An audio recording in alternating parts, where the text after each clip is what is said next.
Someone will say MMM is just correlational, not causal. So you can't trust it fully for decision making. And I want to push back on this a little bit because I think it's a gross missimplification. Yes, in the strictest sense, MMM is an observational method. You're not running an experiment, you are fitting a regression to historical data.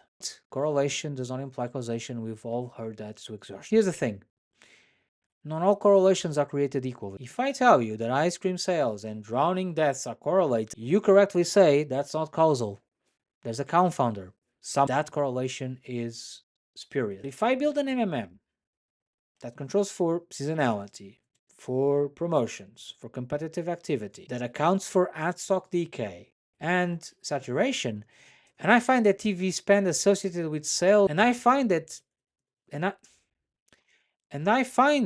TV is associated with sales even after all those controls. That's a much stronger correlation. I've eliminated a lot of the obvious confounders. Is it airtight causal proof? No. There could still be omitted variable bias. There could still be reverse causality. But it's not the same as naive correlation. That's why I think the right framing is that MMM gives you a plausibly causal estimate, not a definitively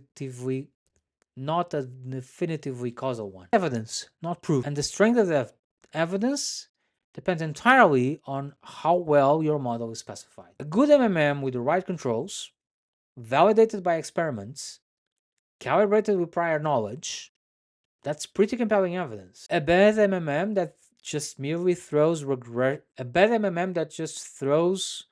variables into regression, that's just correlation. So the answer isn't MMM is causal or MMM is just correlational. The answer is it depends on how well you do it. If you disagree, comment down below. Let's have a chat.